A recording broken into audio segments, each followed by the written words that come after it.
found that there's basically 3 buckets that we always want to keep filled. And when those are off balance, we tend to get into trouble. The first one is getting new clients or getting new work. The second one is actually doing the work of our business, whether it's writing or painting, whatever it happens to be. Coaching in my case, since I'm a business coach. The last one is getting money. That's live invoices. That means invoices that are out. That's money expected of you. That's money in your bank account. So let's look at how these buckets, when they're off balance, can really screw you up. Now, the first one is when you have lots of outgoing discussions with potential clients. You're doing the work, you're busy as heck, but you're broke because no money's coming in. This is a fairly common one, actually the easiest one to resolve, because the main thing you need to do is hang in there. This is where passive income and keeping a really lean business work out. As Seth Godin says, if you're able to stay in the game, then you win. Whether you have to get lean, whether you have to figure out some money moves, this is a temporary pain. The second situation is that you're talking to new clients and getting new potential work, and you got money in the bank account and you have money coming in as far as invoicing, but you're not actually doing any work. This is the best time to actually sharpen your sword. This is when you can take classes, whether it's YouTube University, watching folks like me, or taking official classes. It could be a time to read new books. It could be a time to sharpen up your stuff. Now, I always talk about I raise my price every year. Yesterday's price is not today's price, to quote Fat Joe. The key thing about that is that you should raise your prices every year, not because of inflation and all those different economic things, but because you're actually better at your craft. When do you get better at your craft? Doing the work helps, but also helps when there's a little lull in the meantime. Now, the important thing is to be thoughtful about how you spend your money again, because remember, you don't have any new work coming in. You just have potential new work. And you can get into trouble really fast if you're spending money based on some promise an editor or someone else gave you, and you have money in your bank account so you think everything's okay, and you might not be okay. The last instance is actually the most dangerous, and that's when you're super busy, you're working day and night, and you got money coming in, you got money in your pockets, but you're not actively looking and building new clients. This is the most dangerous because it can feel like you're doing fine. You are so busy, you think the work's going to keep coming in. And you have so much money, you're thinking that the invoices are going to keep coming in. But there's been so many instances myself and other experienced freelancers even have dealt with where we finish that last book, we do the last project, we give a little sigh, we're like, great, we can invoice that. And then we realize we have nothing to do. And we're not going to have anything to do in some cases for months. In some cases I've had a year where I'm like, I don't know what my next piece of work is going to be. So the key thing is to stay connected to potential clients, to your communities, to the people that you want to serve. I do that by going to the TED conference, by connecting with folks, again, through this channel. All these different things help me stay plugged in into people that I can support. And that keeps the buckets flowing. There's different ways that you can help stave these issues with buckets. One of the ways is passive income. So passive income, my and Jeanette's definition of that is doing something once and getting revenue from it basically forever. Doing something once and getting revenue from it forever, as long as it's in existence. And obviously as long as there's demand for whatever work, product, service that you're creating. That's passive income. Now you might need to polish it off a little bit, you might need to update it and so forth, but it's something where it's pretty much plug and play, as we would say back in the day in the technology circles. It's plug and play, set it and forget it. It's not meant to be an active thing. It's meant to be passive. Right now I have passive income coming to me from almost 50 different sources, about 4 dozen, between my books, this YouTube channel, the work I do with Inc. Magazine at inkdamonbrown.com, all those things and more bring me passive income. They could be a couple pennies, no exaggeration. It could be a couple $100, but that's coming every single month. Over time, that adds up. So there are 3 big questions you want to ask yourself before you really get into a passive income stream. Number one thing is, do people actually want this? You have to test it. Do people actually want this? It's a simple question, but we tend to forget it because we get excited about whatever product or idea or service we're trying to do, and then we don't think about what's the actual audience want. There's many different ways to do this. One of the best ways to do this is actually the long game, where you build community before you create a passive income stream. I have my email newsletter at joindamon.me. I've had it for several years. Every Wednesday at 5 a.m., people get delivery. It's a free newsletter where I talk about stuff that I talk about on this channel. So entrepreneurship, solopreneurship, emotional intelligence, and so forth.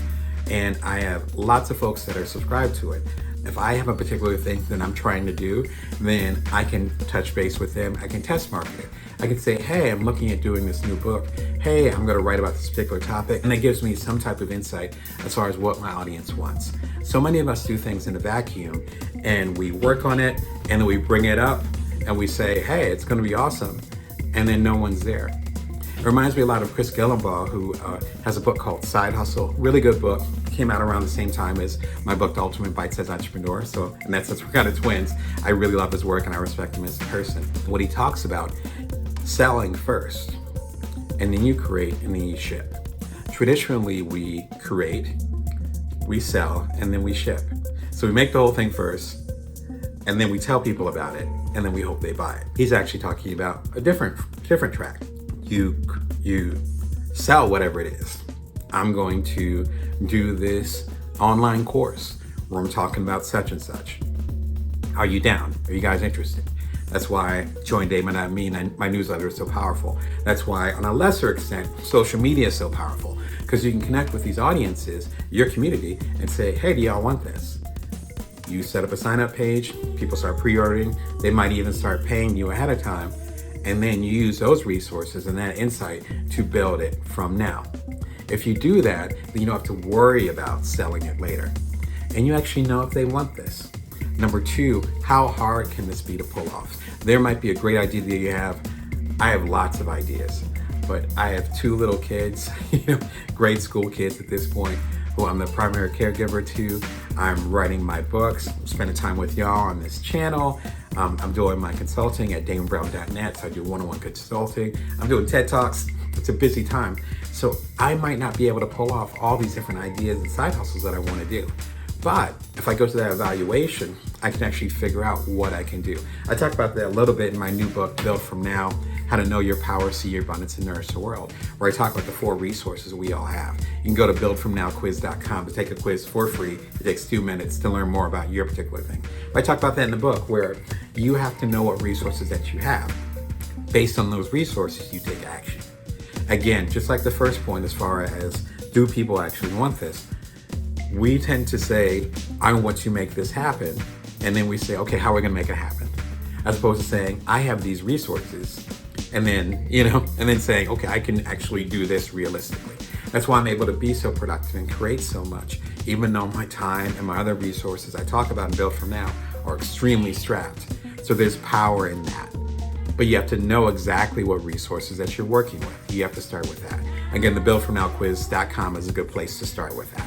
So, number one, you have to figure out if people actually want this. Start with that. If people don't want it, then if it's gonna be passive income, it's gonna be really hard because no one's gonna be giving you passive income, particularly in the later months or years after you do the publicity for it. Number two, how hard is it gonna be to pull off? There's an idea that you have a side hustle, solopreneurship, or what have you, my specialty. If you have something you want to do, this might not be the time for it. But if it's something that works within your resources, then go for it. Finally, what would be required to get this to the right people? Like, you might know that people want it. Cool, right? And you might know you can pull it off. But if you can't get it, literally get it to the people, then it doesn't really matter. If I wanted to do a startup that was related to the National Plumbers Association, I don't know if they exist, but National Plumbers Association, that would be very difficult for me. Now, I'm not saying I wouldn't do it, but I have no connection to plumbers. I don't know any plumbers, right? Aside from the folks that have come to my house a few times, I don't know any plumbers. I have no plugs in there. I don't know what plumbers need. I don't know. I wouldn't even barely be able to do an insightful startup about it because I wouldn't know how to help them to be better plumbers because I know nothing about plumbing. So this learning curve is going to be extremely steep. If you're trying to create a passive income stream, one of the best places to start is the stuff you already know. Passive income, as we talk about in the Passive Writer, it's available everywhere. Jeanette and I talk about passive income as it is should not be ridiculously hard work. Even if it's something like a book, your book should be something that's close to the stuff that you know. The number one rule when it comes to passive income is that it is not time traded for money. It's not time traded for money. If you have an hourly job, then you're making $5 an hour. You work for 4 hours, you're making $20. If you have a salary position and it's every other Friday you get paid, you get that prorated annual salary for those 2 weeks that you worked. Really straightforward, really simple. This is the traditional practice that we grow up with. Passive income is not like that. You can create something once and then get paid a little bit or get paid forever. That's what makes it so beautiful. In fact, I have one book in mind that I worked on several years ago. I spent a week working on it and I put in a couple $100s to get the book done. That book did well enough for me to pay my rent at the time in San Francisco. Obviously, it was not an hourly rate, and obviously it wasn't salaried. It was something I created, and it created passive income for years to come. I'm still making money based on that project. If we're going to get to the next level, if you want to get to the next level financially, you gotta get out of that loop of time being traded for money, because we can't make more time. I talk about that in my book, Built From Now, How to Know Your Power, See Your Abundance, and Nourish the World. It's actually a quiz you can take to understand the finite resources that we all have. So over at builtfromnowquiz.com, I'll put the link below. But what we're working with, whether it's our focus, our agility, our time, or our energy, the things we talk about in Built From Now, we can't make more of that. That's not how it works. There's only 24 hours in a day, particularly if you're like myself. I have 2 little boys I'm taking care of. I have my partner, my wife that I'm working with. Like there's so much stuff going on. I can't make more time. But what I can do is maximize my time in creating something that's going to pay me forever. The number 2 rule when it comes to passive income is that it can continue in some form without you. Without you, it just keeps going. As I'm speaking to you, I have about 50 or so passive income streams. And so those things are continuing to sell, whether I'm talking with you and doing the show, I'm spending time with my kids, I'm on the road, I'm resting, I'm sleeping. I did a book a few years ago with Jeanette Hurd called The Passive Writer, 5 Ways to Make Money in Your Sleep. It's focused obviously on writing, but it talks about a lot of these principles as far as making money as you sleep. The key thing here is that it continues in some form without you. So if you're doing something else, if you have your day job, which is maybe the main thing that's paying the bills for you, even frankly, when you pass away, those things that you create, if they're true passive income streams, will continue. If I were to go right now, and I don't mean metaphorically, my books will continue to sell and those royalties will go into my trust as well as to my family. That's passive income. It's way more passive than having a regular day job that gives me an hourly or an annual salary rate. Because once I'm gone, that salary is done. Number 3, passive income requires an upfront investment. Passive income requires an upfront investment. If someone says it does not, do not believe them and run. That upfront investment could be your time. We call it sweat equity, right? Where you're working on something, you're building something, and then you hope that it gives you some type of return on investment, ROI, later. That's part of the risk. That's why a lot of people don't mess with passive income, because they want the guaranteed hourly rate or annual salary, which is okay. I'm not mad at them for that. But if you want to get out of the situation or area that you're in and elevate to the next level, particularly financially, you're going to have to put something up front. That up front could be time. That up front could be other resources like money. For instance, to get meta for a second, when I started this show a couple years ago, I was pretty much on my own and I didn't have any backing. I'm like, this is the direction that my audience, you, wants me to go in, so I'm going to rock with it, particularly when the pandemic was first starting off and all of us were sheltering into place. For me to do this show, it required me doing a lot of research as far as other people who were doing the video series, me connecting and having phone calls with people who had had successful podcasts, but also the financial investment of having the lights, the mic down here, make sure my computer was up for it. The point is that if you're going to do passive income, it requires some type of investment up front. It's not going to be free. It's not. That's not how it works. But then that leads to number 4, which is, as far as the results of passive income, there is no cap to it. No cap.